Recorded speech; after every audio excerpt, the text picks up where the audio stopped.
Hi everyone. Thank you for tuning in. I just want to share.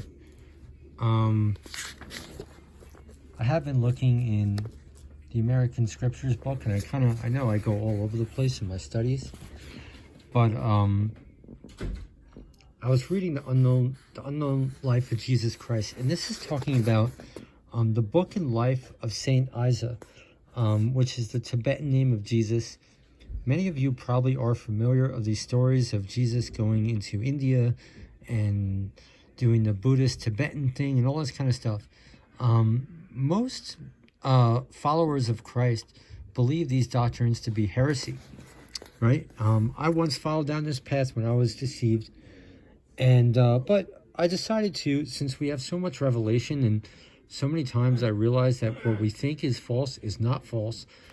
I decided to read this intro, and as I was reading it, lo and behold, just from what the background is telling us of these texts, if we have theology, we could already discern that this stuff is actually likely true. So, for example, the unknown life of Jesus Christ related the story of Jesus' travels through India and Tibet prior to his ministry to Palestine.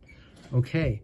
So we know, anybody would know, that the apocryphal Acts of Thomas goes to India, okay? Now the Gospel of Thomas, which some, people say, oh, these are just Gnostic Buddhist meditations and all this kind of stuff. No, they're the real sayings of Jesus, but they come out as meditations because the Apostle Thomas actually spent his ministry in India, and yes, it makes sense that the text is even formed that way.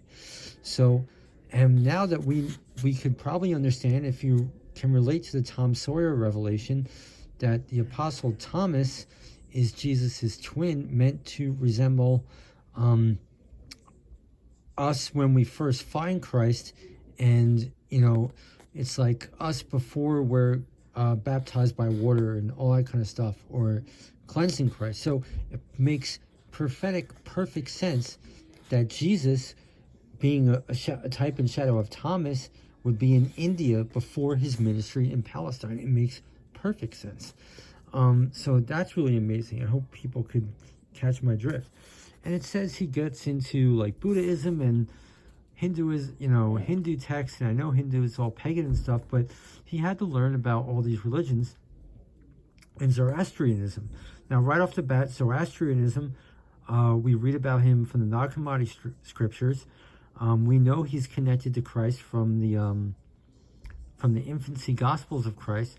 I know from my personal testimony, his daughter used to be Kurt Cobain's girlfriend, who came back in time and all that kind of stuff. If I may say humbly, she was there when I was born. So Zoroastrianism definitely has a place in our faith, in the story of the birth of Christ. And when we keep reading this intro, I'm just putting the pieces together like, by golly, this stuff must be real. So I am currently going to read the life of Saint Issa. And I also realized the Led Zeppelin song, Kashmir, it says, if I could only find it, please bear with me, that Jesus specifically spent time in Kashmir. There are stories and rumors of him going to Kashmir. So, there's a Led Zeppelin song called Kashmir. Look at those lyrics. By God, it must be true. So, all this Eastern philosophy of Christ that is mostly understood as heresy has to be true. So we have all these witnesses. So it's quite amazing. I just wanted to share that. That's the rabbit hole I'm planning on going through these days. All right, thanks for tuning in. Allah bless you.